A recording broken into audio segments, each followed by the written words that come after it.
Oke, perkenalkan saya Danika, tutor fisika dari Asrama Sangkuriang. Di sini saya akan membahas materi selanjutnya yaitu gelombang elektromagnetik.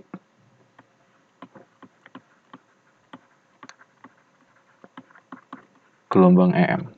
Nah, jadi gelombang elektromagnetik ini ya biasanya kita tahu adalah gelombang cahaya, tapi tidak hanya gelombang cahaya sebenarnya. Nah, gelombang EM ini diturunkan dari persamaan Maxwell yang tidak perlu kita bahas di sini. Yang akan kita bahas adalah sifat-sifat dan persamaan-persamaan yang penting di persamaan gelombang elektromagnetik. Oke, yang pertama yaitu sifat-sifatnya. Jadi kalian harus paham tentang sifat-sifat gelombang EM ini. Yang pertama yaitu medan listrik dan medan magnet pada gelombang EM itu selalu tegak lurus dengan arah gelombang. Ya, ini adalah arah gelombang K. Ya, untuk pengingat, jadi gelombang elektromagnetik itu terdiri dari medan listrik dan medan magnet. Kemudian, gelombang M itu adalah gelombang transversal. Jadi dia itu menjalar dan membawa energi. Kemudian, arah medan listrik itu selalu tegak lurus dengan arah medan magnet di gelombang EM. Yang selanjutnya, hasil perkalian dari arah medan listrik dengan arah dari medan magnet itu sama dengan arah dari gelombang itu sendiri. Jadi, misalkan kita punya medan listrik yang seperti ini. Oke, nah ke sana berarti medan listriknya kan ke atas. Terus kita punya medan magnet di bidang ini. Berarti dia itu ke sini arah B-nya. Kalau kalian melakukan cross dengan jari telunjuk kalian menunjuk E dan jari tengah kalian menunjuk B, maka kalian akan tahu bahwa arah gelombangnya itu ditunjukkan arah jempol, yaitu ke kanan. Nah, ini adalah arah dari gelombang EM ini sendiri. Kemudian, berapa kecepatan gelombang EM atau laju gelombang EM? Lajunya itu sama dengan laju cahaya, yang besarnya adalah 1/akar mu 0 epsilon 0. Itu adalah laju cahaya. Kemudian, ya karena gelombang M ini adalah gelombang, berarti dia punya fungsi waktu. Jadi, E-nya sama dengan EM sin omega T min KX atau sebaliknya. Dan V berarti sama dengan BM sin omega T min KX. Oke. Lanjut. Yang terakhir adalah rasio medan listrik dan medan magnet itu adalah E itu akan sama dengan C dikali B. Atau E dibagi B itu sama dengan kecepatan cahaya.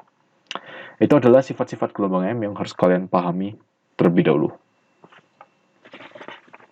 Selanjutnya, di gelombang M itu ada yang namanya pointing vector.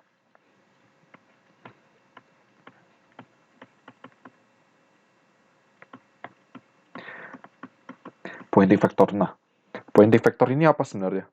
Yaitu adalah laju energi per satuan luas atau daya per luas. Nah, ini juga disebut intensitas daya per satuan luas gitu. Nah, pointing vector itu adalah S sama dengan 1/mu0 E cross B.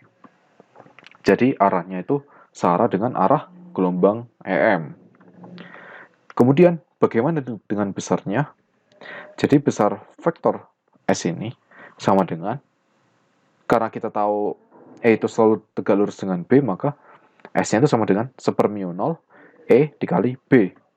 Dan karena kita tahu rasio E adalah CB, yang ini, maka S itu juga sama dengan 1/mu0 C mu 0 E kuadrat. Begitu, itu adalah besar dari pointing vector. Nah, sekarang bagaimana dengan intensitas gelombang EM? Gelombang elektromagnetik. Jadi, intensitas gelombang magnetik itu adalah besar pointing vector rata-rata. Nah, berapa sih besar rata-ratanya? Itu sama dengan 1 C mu 0 E RMS kuadrat. Di mana E RMS adalah E maksimum dibagi akar 2. Jadi ya, kalian tinggal, kalau tadi udah tahu bahwa besar S itu adalah 1 C mu 0 E kuadrat, tapi karena kita ingin besar yang rata-rata, maka E-nya itu diganti dengan E RMS. Nah, kalau misalkan ditanya berapa daya dari gelombang EM di radius tertentu, karena kita tahu intensitas itu tadi adalah daya dibagi luas, dan karena kita biasanya mengasumsikan bahwa gelombang EM ini menyebar secara radial, jadi membentuk suatu bola, maka intensitas ini akan memiliki besar daya dibagi luas. Luasnya itu adalah luas bola, 4pi R kuadrat.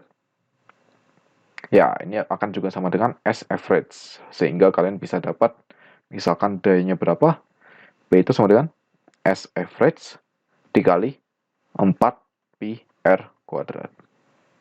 Begitu. Oke, ada satu poin lagi di materi ini, yaitu polarisasi. Ya, jadi polarisasi ini, misalkan ada suatu cahaya, kemudian kita beri suatu polarisator, nanti cahaya yang lewat itu akan terseleksi, begitu intinya. Nah, sekarang berapa besar intensitas cahaya yang keluar dari polarisator itu? Ada dua kondisi. Yang pertama, jika cahaya belum terpolarisasi,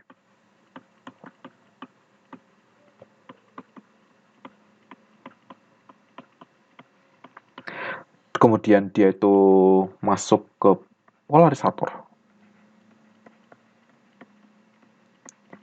maka besar intensitas setelah keluar adalah setengah dari intensitas mula. Jadi ya, misalkan ada cahaya ke sana, ke kanan. Sorry.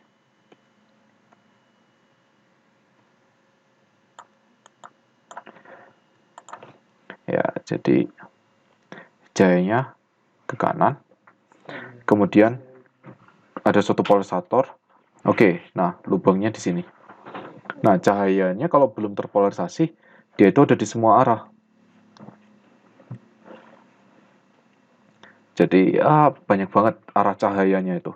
Nah, setelah masuk polarisator, maka cahaya yang keluar itu hanya punya vektor yang seperti ini. Nah, dia itu bakal searah dengan lubang tadi. Nah, besar intensitasnya berapa?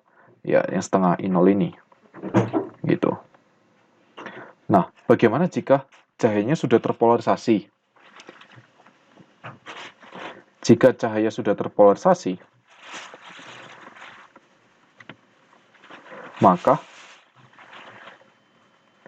besar intensitas yang keluar adalah setengah I0 dikali cos kuadrat theta. Nah, theta ini apa? Theta adalah sudut relatif antara polarisator dengan cahaya. Jadi misalkan tadi cahaya yang belum terpolarisasi itu masuk ke polarisator dengan sudut, ya asumsikan ini 60 derajat. Maka jika kita tadi punya polarisator lain, ini sudutnya tadi yang 60 derajat, yang ini sudutnya kita perkecil jadi 30 derajat. Yang ini masuknya itu cahaya yang belum terpolarisasi. besarnya intensitasnya I. Setelah keluar dari sini, berapa besarnya? Setengah I0. Itu I1. Setelah keluar dari sini, jadinya berapa?